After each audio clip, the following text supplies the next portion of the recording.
were going to trade the Qiyana for Pantheon. They absolutely had to think that was going to be the play. They have limited Vizicsacsi's champion pool one more time. That worked wonders, forced them onto the Shen, and helped them get the win in game 4. But Qiyana also helped them get that win, and now that could very easily go into the hands of Xerxe, and he could take that for another win. And the Lee Sin, the hover over here. Some early game power, hopefully to match that of Qiyana if this does go into the hands of Xerxe. But instead, it will be the Renekton.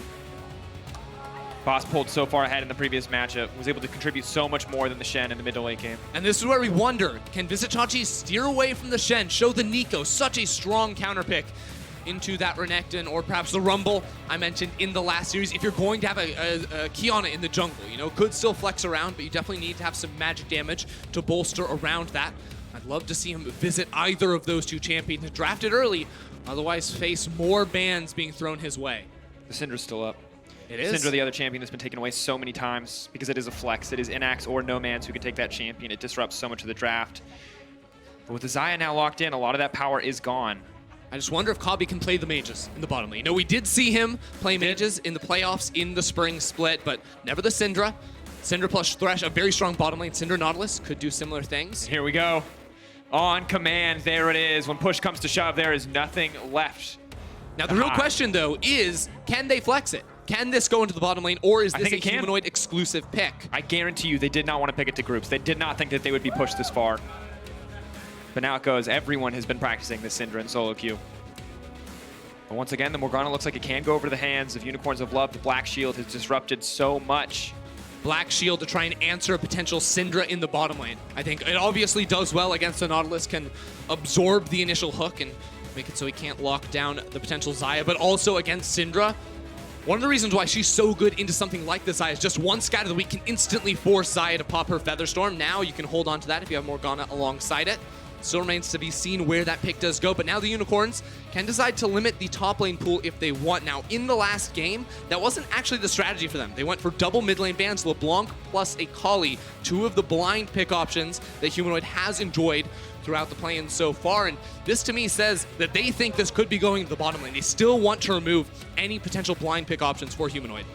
They're banning the Akali themselves on the side of Splyce. A bit surprised to see it. We'll see what the final option is. Here's from Unicorns of Love, the last ban that they're going to get. The other thing is AHaHaCiK needs a jungler. Now, of course, he got a pretty free early game on that Karthus against the Nocturne. I don't think it would be the same against a Qiyana. Qiyana a lot more damage, the gap closed to try and fight you in the early game with strong lanes around it. They're going to push Vizicsacsi even deeper into his pool. They don't even want to see the Shen. It's got to be the Rumble. It has to be the Rumble here. I think Rumble plus Nautilus, Rumble plus Qiyana, very strong synergy. I would love to see. But also a bit of a call out there. Obviously, Wind Wall can be very disruptive to a lot of what these champions want to get done. Syndra especially, with that unleashed power, block all of those orbs coming their way. Now, Unicorns probably looking for a jungle pick for AHaHaCiK.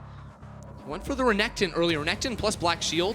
Or sorry, Skarner plus Black Shield. Could always be strong, but it's going to be a return to the Karthus for him. Again, I don't think this is as free of a pick against a potential Qiyana jungle or whatever Xerxe chooses to take in this game. So we have to watch how Xerxe can work with his lanes. But always Karthus is going to be the fastest clearing jungler in the game. You have to do something against him or he will outlevel you and outdamage you and outscale you and turn into that late game monster that we saw in AHaHaCiK be in game 4.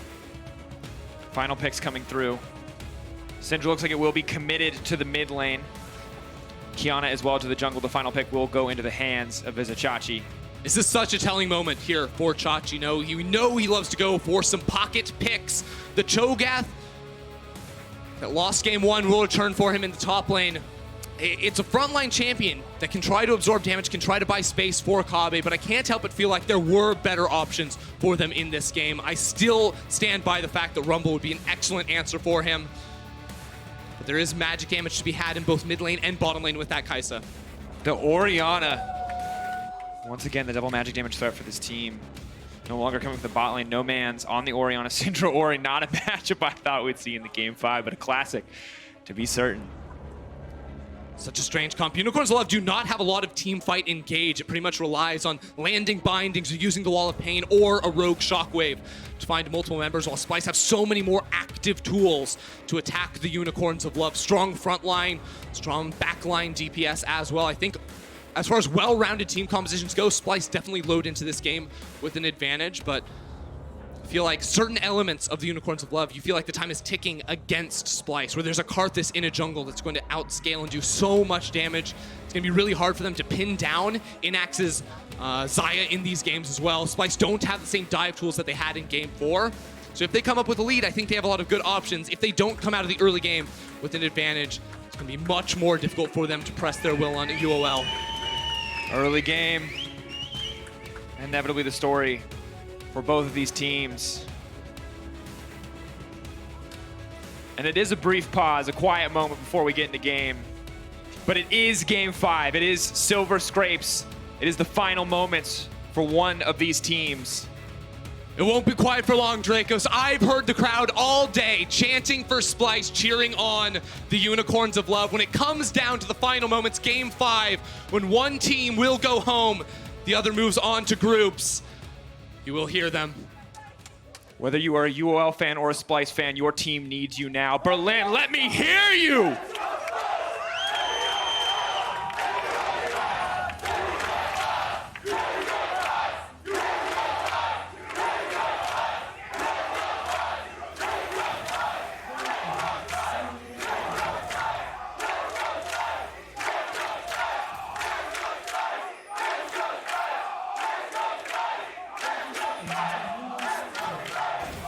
And there is passion and there is pressure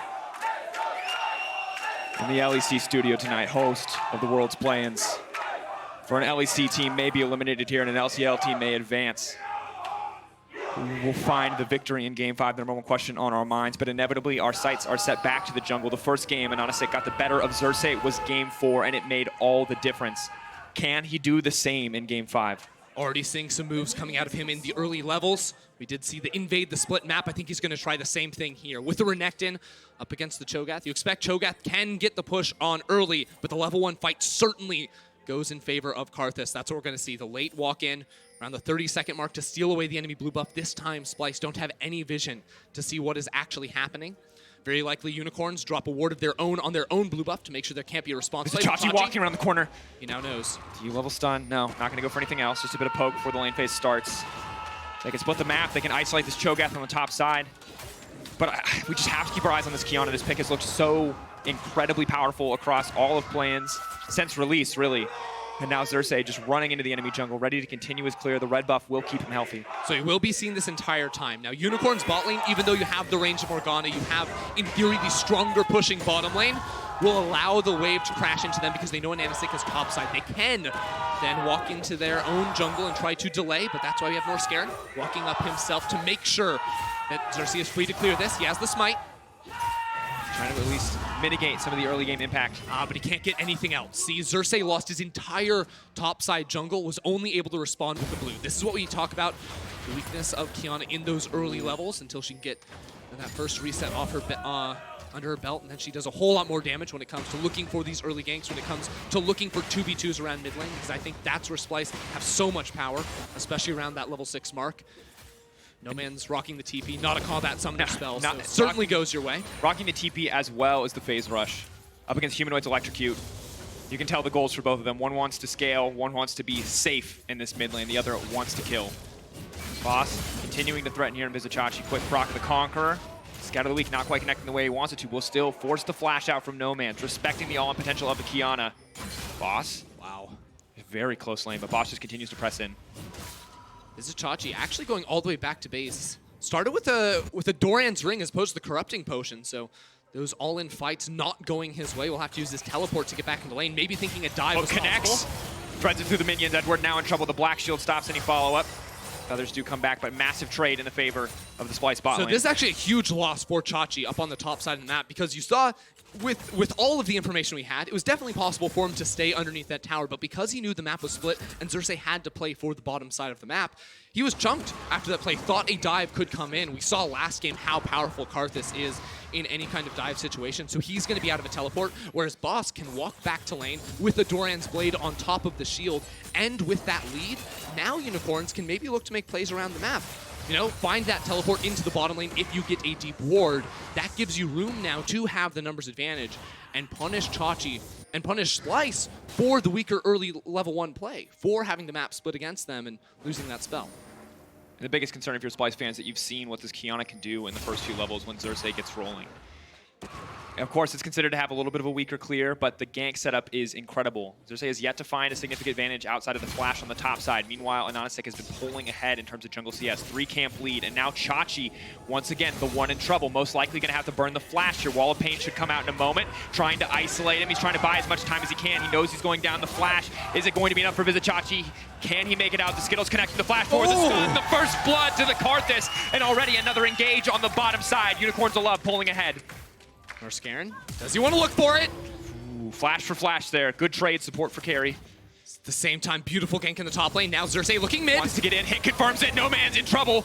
Has to run for the hills. Is he going to be able to sidestep? He walks back in. Oh. He dodges. Nomanz! No! Not enough. Humanoid lands the scatter of the week. They will find a kill back in return. This entire series has been a war of the junglers. Drakos, and we're seeing it one more time in AHaHaCiK with a perfectly timed gank up on the top side, Wave pushing away from Chachi. He was horribly exposed. Xerxe 2 visits into mid lane, 1 to get the flash, 1 to get the kill. Even when he is denied in the early game, Xerxe finds opportunity to make the plays happen. You see all the control wards on the top side of the river near that middle lane. It just tells you Nomanz needs attention to try and clear that away and get himself some safety in this lane, because you look at this return to base, Nomanz has TP. In theory, you're supposed to have a lead. You're supposed to have a goal, a better reset. Instead, it's a lost chapter, just a fairy charm and some boots. On the other side, as we get one more look at this gank, Vizicsacsi, as we said, lane horribly frozen against him, and he doesn't have a jungler there to help him push it out. And the most you can really hope for is trade flash for flash in that exchange, and he does manage to do so, forcing boss to flash after him, waits for the slow on the wall to fall away. But here, this is the gank we were waiting for the Qiyana. Just about impossible to dodge that snare when she uses the Audacity as well. And Nomanz, admittedly, fancy feet, but Syndra eventually going to find it. Yeah, and what these plays ultimately come down to is really good wave management from Humanoid in the mid lane to freeze it on his side and to call for Xerxe to come through, as well as Boss calling, hey, this lane is pushing away from Chachi. He might step up and try to hit these next couple of minions. AHaHaCiK can easily run on in. Now he's ticked over to level 6 as well, so any sort of 2v2 fight where he is not present is going to immediately swing in the favor of Unicorns. And interesting, too, you can see Kobbe once again getting the better of Innaxe on the bottom side when the Heimerdinger is not present. Nomanz needs to back off as Norskeren is here as well. I think trying to predict on that one pulls him back in, knowing he can win the trade. Phase Rush will be blocked so he can walk away, but now they know the support is missing from the bottom side. Unicorns of Love maybe can get a little bit of pressure back here as AHaHaCiK, for what feels like the first time in the game, shows his face on the bottom side. Just look at the river. There are 5 Splyce control wards all the way across. That's insane. Here, obviously AHaHaCiK with a big lead already in this game, but doesn't have the same level of support from his lanes to be able to put down that vision. And AHaHaCiK also maybe just a little bit scared to walk into river by himself. Qiyana a whole lot more mobile, safer on her own. Try and put down that vision. Same thing when you consider Norskeren versus Edward. Norskeren, big beefy guy. He can walk in, he can put down the vision. Same cannot be said for that Morgana. Yeah, and checking it across the map, I mean, Karthus has a significant farm advantage, with the rest of the map actually going very much in the favor of Splyce. You can see on the bottom side a 10 CS lead. The top lane that was supposed to be so strong, where Vizicsacsi was supposed to be forced back onto a weak pick, is actually farming quite comfortably as the Renekton. The passive from Cho'Gath making this lane a lot healthier. However, they do give up the Ocean Drake, a big advantage to the side of UOL as they move later in the game. Can't help them get away from some of these plays, but Xerxe and Norskeren still fishing. And Innaxe has to be careful. He can't really stand next to that wall against the likes of a Qiyana. Remember, there's still a TP advantage for Boss on the top side of the map too, so Splyce's duo definitely need to play a little bit safer. Let the lane just come on in towards them. They've been dominating in this 2v2 so far. That's safe to say in terms of CS and pushing up that lane to be able to knock down a tower plate for themselves. So sometime on the defensive, not going to be too much of a cost for them. Sort of looking forward into this game though, it's a hard one to call in terms of scaling, because you consider there's a lot of threat when it comes to the later stages of the game on both sides. You know, Xayah versus the Kaisa both pump out a whole lot of damage. Humanoid, a lot of single target damage on that Syndra. AoE favoring the side of Nomanz. Both junglers scaling pretty well when it comes to the amount of damage they can output, but I think that the safety and the reliable damage does side with the Unicorns of Love. When you consider that they have the Black Shield to keep themselves safe, multiple defensive tools as well with the Xayah ultimate, and then the AoE options too are going to be pretty crucial for them. Oh, that was good. Pulls it back though. Blast Cone's there. Humanoid going to try to take that one out to safety. Instead, steps forward, just ults AHaHaCiK. Knocks it back. Xerxe's there as well. Can just ult into the wall. AHaHaCiK now running for his life. Boss is there to back him up. A crazy exchange in the jungle. Ulti now coming out. I don't think anyone's low enough. Same thing happened last game though. Oh! Humanoid forced to heal away. Good sidestep. Getting the flash from Nomanz as well. That's really ideal for the side of Splyce. This is a major swing for Unicorns because Norskeren left bottom lane, and now Innaxe is cashing in on these plates on the bottom side of the map, trying to even up the gold.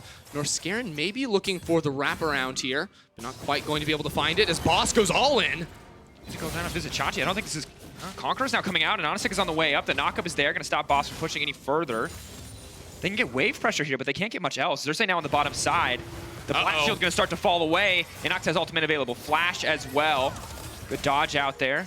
Can't pull the feathers back into Norskeren, but Norskeren won't overstay his welcome, and it's fights everywhere. Vizicsacsi going for it. He does manage to get him the Skittle, not going to connect the flash in. Vizicsacsi gets out. Heroic moment for the Splyce top lane. Unreal. One more time, Vizicsacsi pulling off the 1vx plays right there's bot lane. Going in. Kobbe needs to get out, but meanwhile, there's a Qiyana on the backside. Innaxe has to be careful. Finds the snare, finds the lockup. Now the lockup is there. He manages to use the stopwatch, buys a bit more. Kobbe trying to finish it off, but the flash out will take him to safety. Well played.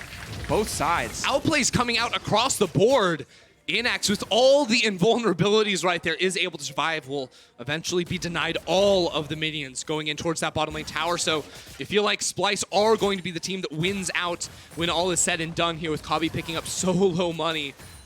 This game is so incredibly tense because I felt like all our other games were fairly decided in the early game, even though the gold lead in a lot of them wasn't much more than about 1,500. Oh! Kobbe. He's fast enough. But the thing is, in this game, it felt like both junglers have sort of gone blow for blow, and we've seen multiple outplays coming through from these lanes. This is the first game where it does not feel clear-cut inside of the early game, as we see this attempt one more time. Norskeren just walking straight into the binding, into the all-in, and then without the minions. Actually, because Unicorns of Love, they walk forward, the minions pull their aggro away from the tower, so it means that... Oh, actually, those are their minions. That's all right. Fine. It worked out. I thought it was next level, but it wasn't. They still got the outplay. Absolutely did. Just going back to that point you made earlier, I actually want to hold that thought because Nomanz looks like he might just walk in face first into a gank. Big damage comes from the Syndra. That's the stun. Xerxe goes in, tries to ult, but just sombreros himself, and AHaHaCiK is just left watching. It doesn't stop. Flashes out right there. Humanoid with the good Syndra mechanics, popping the ultimate first to put so many orbs on the ground to make the Scout of the Week almost unmissable onto a flashless Nomanz. He went for the early Merc Treads, but it's not enough to keep him alive in this lane. You can see mid lane absolutely blowing up. Humanoid already with the completed Luden's Echo, and just constant pressure in this lane. This is going to be the worry for Unicorns, even though they have the gold lead. Because mid lane has been broken open, Splyce should be able to have the first reactions toward any of these side lane plays in the future. And Xerxe just continues to hover around the bottom side. No ulti available. But Humanoid's on the way down too. Edward and Innaxe need to get out of there. They're going to give up the Rift Herald for this one. If they die, it'll be a fine trade, but they cannot afford to go down here. Here we go. Oh, Norskeren now going to be in trouble. Looks like they're going to grab at least one. That's one kill. Innaxe now going to get locked out. Edward should be taken down next. The flash out to safety. Don't think it's going to be enough, but he manages to lock down Kobbe into the tower. Xerxe, though, the hero to tank it for him. How much are they going to be able to trade for this, though? Because the AHaHaCiK goes ahead and picks up the Rift Herald. They're going to drop that immediately at the top lane to secure first tower. There's no way Splyce, with just 2 members down bot side, can out-push.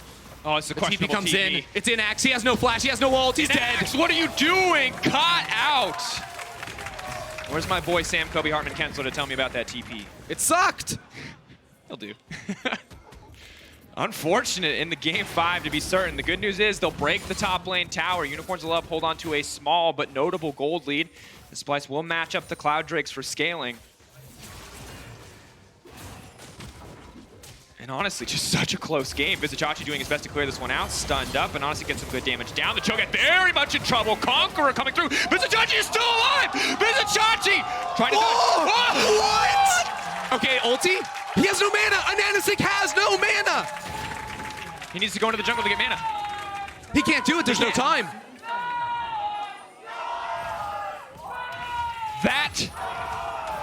Chachi has had a rough series. They've thrown every bandit they could at him in Game 4 and in Game 5, but he has been doing very well this game, and that is just further highlighting the point. He dodged every Skittle. He lived, sliver. I can't wait to see that replay. It's just unreal. The game dead even locked as turret plating does go down. Now, right now, lane assignment a little bit all over the places. Humanoid is actually the one pushing up in topside. He does have the vision to cover himself, but no tower will always mean that he is exposed. This is the replay. Vizicsacsi trying to hit the eye. Doesn't realize the Nanosik's right there, so he takes so much damage right off the bat. Then where's the jukes? He feasts the Herald. Juke one.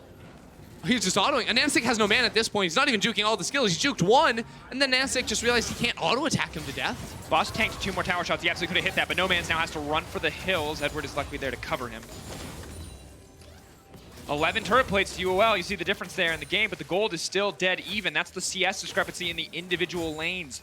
Almost 40 for Kobbe in his favor. So projecting into the next 5 to 10 minutes, it feels like Splyce always have the better tools to play on the offense. That means walking into the enemy jungle, getting pushed through mid, primarily because of their strength in the 2v2 and the mid lane matchup, as well as the ability to face check very easily with things like Norskeren's Nautilus. They can always walk into the enemy jungle while feeling relatively confident with themselves. That's why we see them taking this top lane tower virtually uncontested.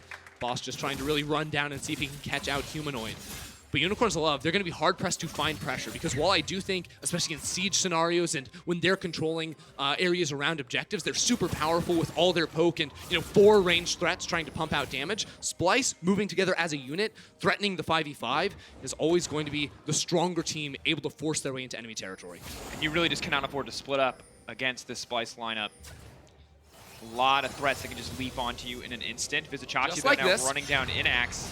Innaxe needs to make his way out of this one, has to dodge as much damage as possible. The rest of the team is here. He's forcing the ult out. Qiyana on the way in as well. UOL are just going to walk away here. I mean, all that for a Righteous Glory is a pretty good deal. They do give up the Qiyana ult too. That's going to be a big cooldown, but again, without Innaxe having his ultimate, he must go into the mid lane. You can't side lane on Xayah without that R button. So it'll be him and Nomanz contesting over CS. And this is why I think the lane assignment is going really in favor of Splyce, because Humanoid, even though it seems a little bit greedy, he's in the side lane. Whereas I think it's much harder for Unicorns to play all 3 lanes at the moment. Splyce definitely are, and even if they only play 2 lanes, they're denying a Cho'Gath. And Vizicsacsi isn't going to be too sad about losing out minions himself. He already has his Righteous Glory. That's about all you need. Oh, surprise Karthus. More like surprise Qiyana. Nanosik now has to run for the hills. No ulti though. Xerxe doesn't want to commit.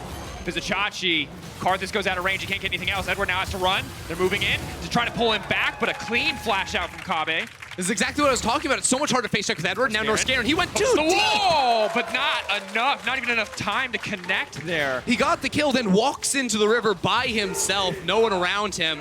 Meanwhile, Humanoid still pushing top lane. Innaxe without ultimate might just die. Can't flash this. Just gets one shot. Humanoid on a rampage.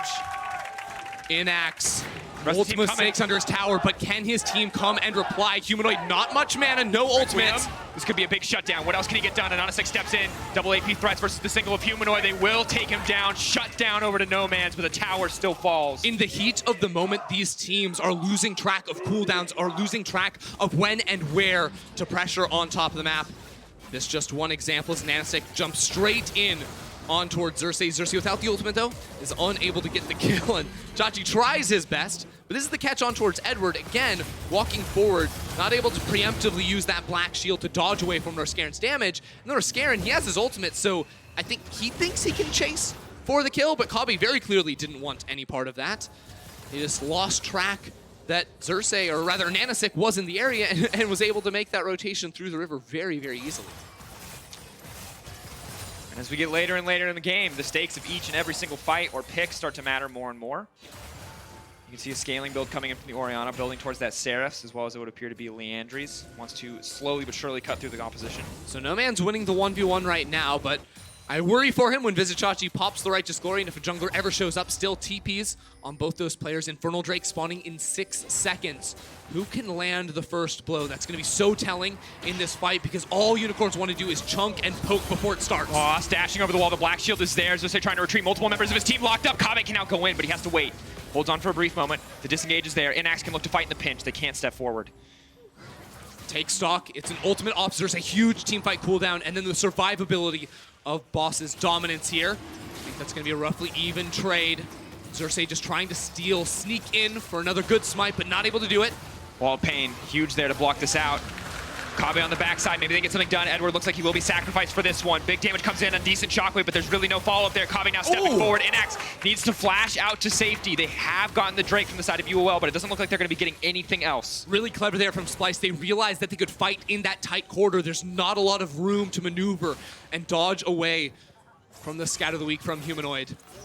But they do lose the Infernal for it. Definitely going to go the way of Unicorns of Love in terms of who won that trade overall, especially when you consider this series in the context of all 5 of these games. Every single one of them pushed so late with multiple problems closing out in the mid game. So you always favor the scaling advantage of an Infernal over that immediate gold value. Just one more time in this play. Vizicsacsi tries to find Edward. The Black Shield is burnt initially. Norskeren just barely missing. And then they realize all those orbs on the ground, how do you miss the Scat of the Week? It's just not possible. Able to finalize that kill on Edward and burn the flash on Innaxe. And now the question to be asked is, how do Unicorns of Love spread out across the map? Because we've seen this so many times throughout just this game alone, is when they try to play all 3 lanes, Innaxe, especially when he doesn't have his cooldowns, is getting punished.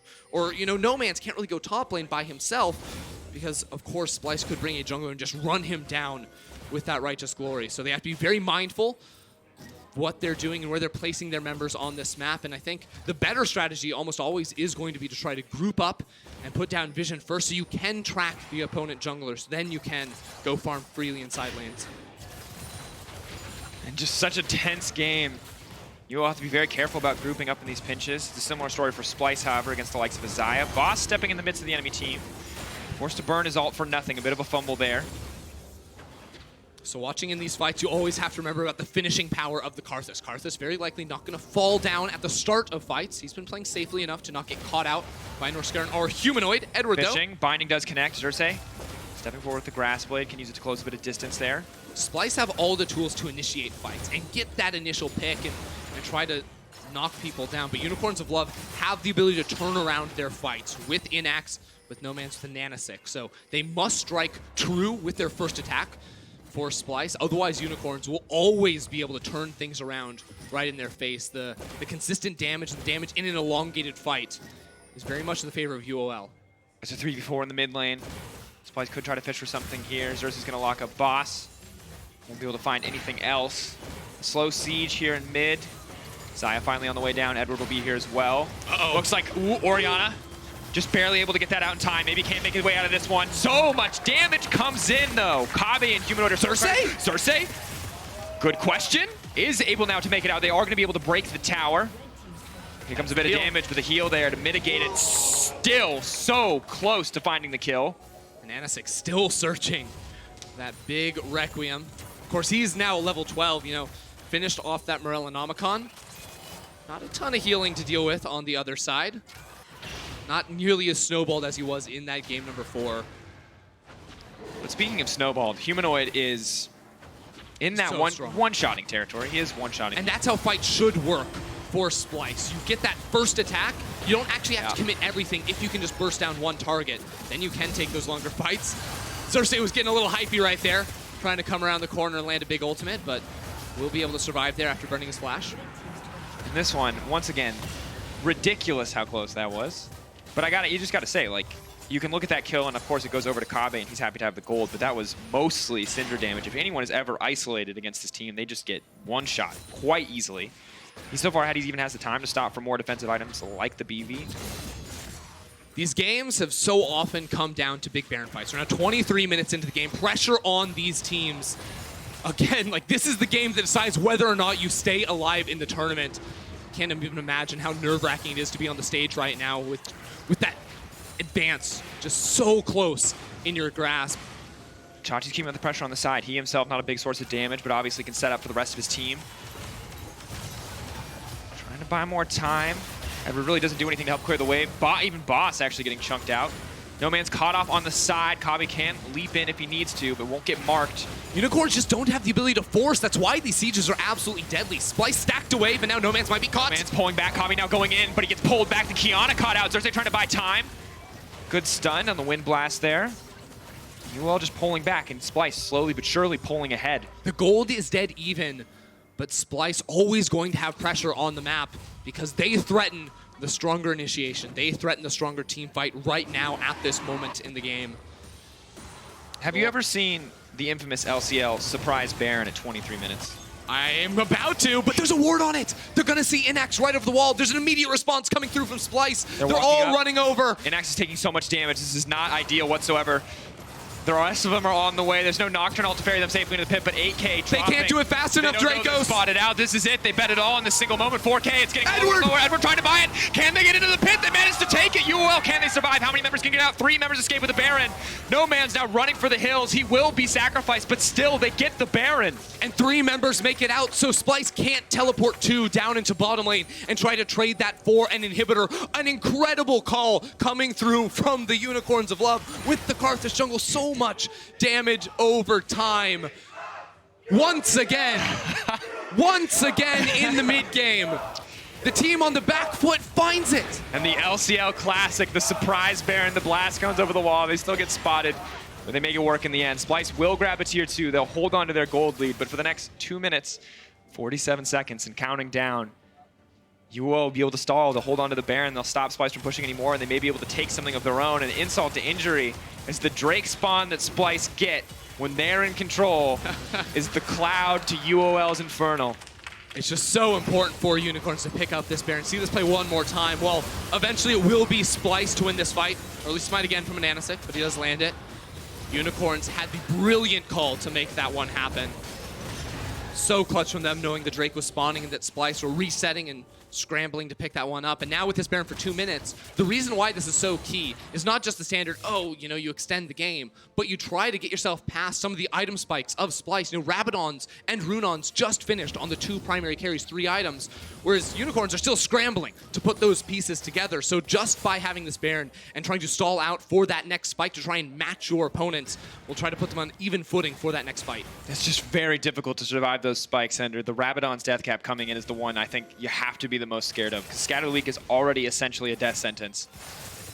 Syndra no longer needs the support of the rest of the team. It feels like she can just one-shot a carry. There are no defensive items outside of the Xerxe active for either of the primary carries. The Karthus as well, just incredibly squishy. And Humanoid about to hit level 16 as well, so if you thought he was strong now, just wait till he gets a couple extra 100 damage on that R button.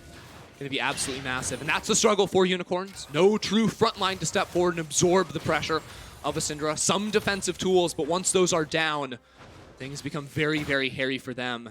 They can't start off fights on their own. They need to rely on Splyce overcommitting into them, and that's why making sure they can't have the Baron to siege, where Splyce would never have to force a fight on you, is so crucial. And here we are, once again, Splyce in control of the game. Their lead not as commanding as it has been in the past, but they're in a position where all they need to do with this advantage, turn it into a major objective, and close the game. But this is not as big of a lead as we've seen Splyce have in this series and end up losing. Everyone remembers that game 1. Unicorns fans will be saying, why can't it happen in game 5? Why can't it happen one more time? We got that early Baron. We stalled out the game. But Splyce still with so many powerful tools of their own.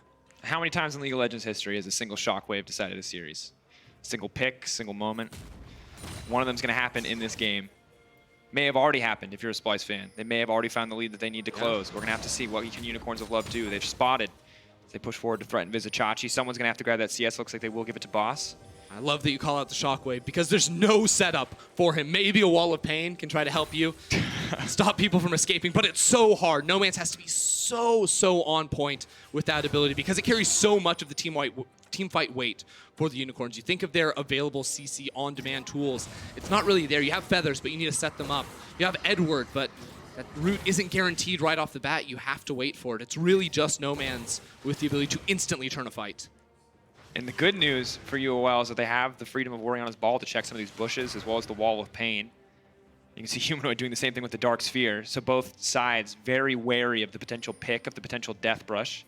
And similar to what we saw from UOL earlier in the series, as they fall behind and lose all the towers outside of the base, switching over to a lot more blue trinkets. And I think this is a very smart adaptation for them. They have 3. I believe in game 1 it was. They picked up 4 for themselves. to make sure they could scout that Baron will be very important for them in 1:45 when that does spawn. And you can see how they're covering their side laners too. When Nomanz goes to the bottom lane to step up in CS, that is very forward of him. I think maybe more forward than he needs to be, but Edward was right behind him to offer a black shield. So they're just trying to funnel more and more resources into these carries. We saw Nomanz in game number 1 on the Kayle, on that incredible late game scaling carry, show up when it mattered, flash forward in those team fights. Oh, the execution is just so much harder, though. It's so much harder. It's actually without like an Alistar or any of the dream setups. You've mentioned it already. It's just because Kayle, you just right click. Yeah, you just right click. Like, You're and like, you know you have that consistent damage. I right click you. With Orianna, it is one ability, and if you whiff that, it's over. If you nail it, you may maybe just win the game. Maybe you just go on to groups. It's an iconic League of Legends moment. It's the moment where you knock the LEC 3rd seed out and you move LCL up in the group. It's only happened one time before, 2017, HKA. But we've been in Game 5 situations before. Players on this stage, Edward in Game 5 last year on Gambit versus Cloud9, felt the taste of defeat in that final moment. And of course, the game not in his favor right now, but you better believe he does not want to taste that defeat again. Ooh, Ender, the later and later we get, the more the stakes raise. It's hard.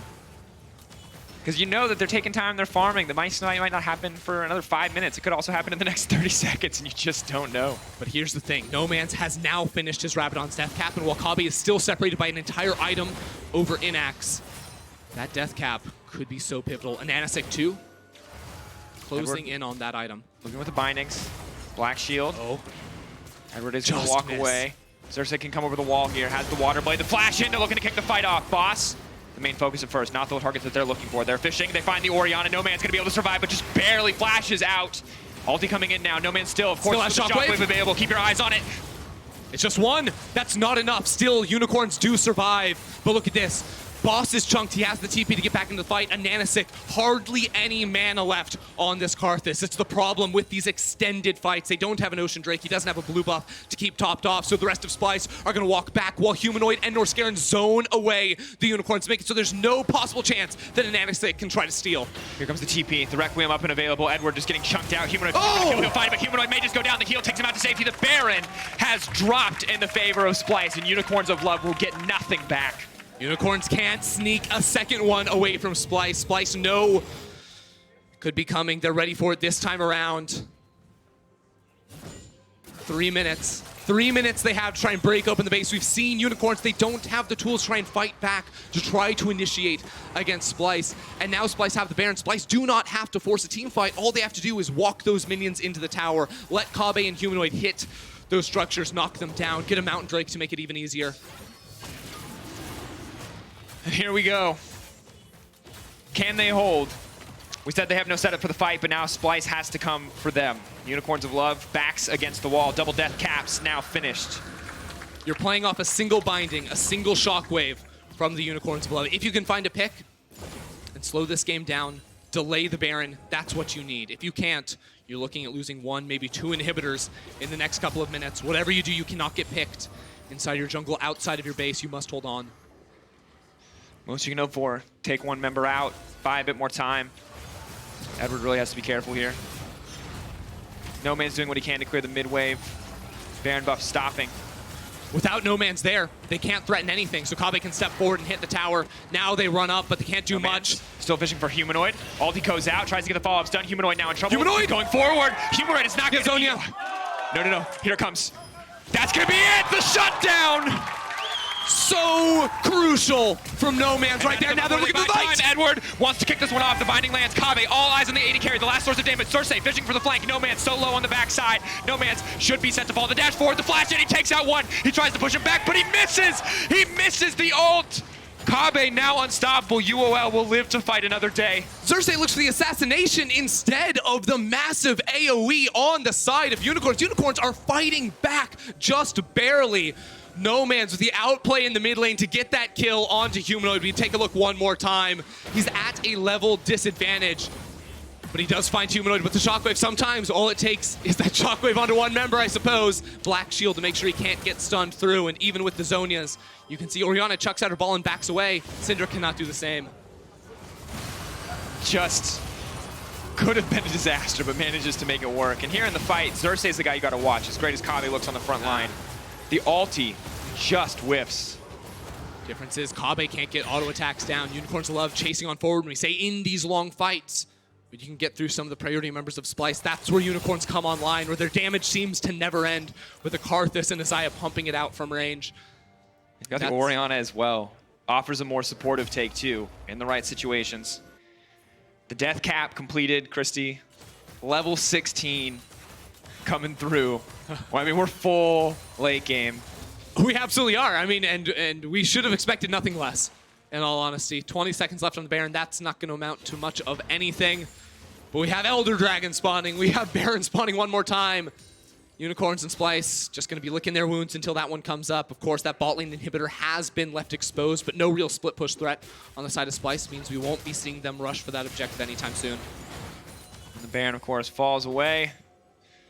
It will be a few minutes until we see it again. And now Void Staff is coming as well for the Orianna. And you can see Humanoid, he was so strong earlier on, but he has to buy more and more defensive items at this point. Luckily for him, really not much MR on the opposite side. Nomanz knows his chances at winning this game are not about surviving. It's about finding a single clutch shockwave. And the goal difference, very close throughout the entirety of the game. And you would think that as Splyce start to ramp up, as they hit that 5K mark, that they'd be confidently in the lead. But once again, if there's anything we've learned in the series, is the game's really not over until you kill the Nexus. Yeah, and it's down to just about 4,000 at this point. The scaling threats from Unicorns continue to get stronger. You think the three-man core of Karthus, Orianna, Xayah going to be much stronger than Xerxe. Xerxe really going to be struggling to get into fights on the Qiyana. That's what you find so often in these late game scenarios. Sure, one ultimate can be the deal breaker there, but it becomes much more difficult on a relatively short range champion to close the gap on a Xayah, on an Orianna. And now we wait. Elder Drake spawning at the same time as Baron roughly. Splyce with full control on bot side jungle. That's what they're going to look for first. Can probably send back Kobbe to solo that out while the rest of the team looks to zone and make sure that Unicorns can't start up the Baron by themselves. And Unicorns, how do you walk into the jungle? It doesn't feel like you really can. You have to wait until you know they're on the objective. That's why they have all the blue orbs to try and spot out and get that information. Xerxe looking for that opportunity, hoping that he catches someone out, but the team not ready to follow up. Kobbe now full build as well. Finished off the Maul Malmortius against all the AP threat on the side of Unicorns. Going to be so valuable here.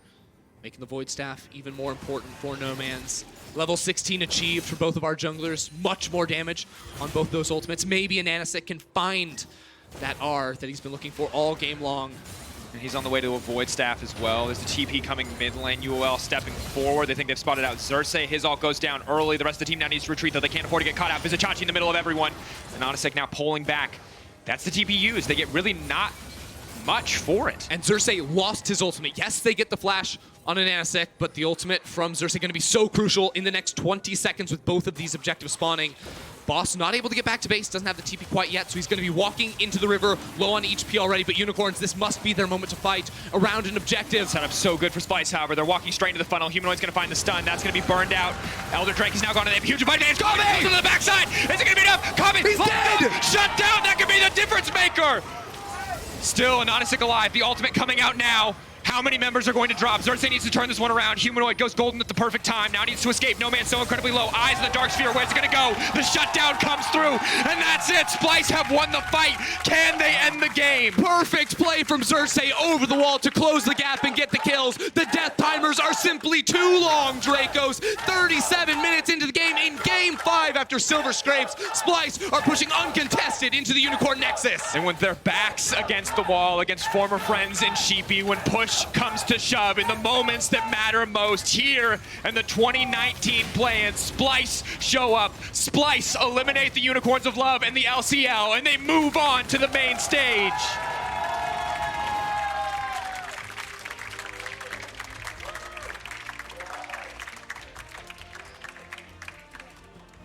A grueling 5-game series between these two teams, back and forth all day long, but in the end, Splyce proved that they are the better team on the day, and they strike down Unicorns of Love in another Game 5 situation. And just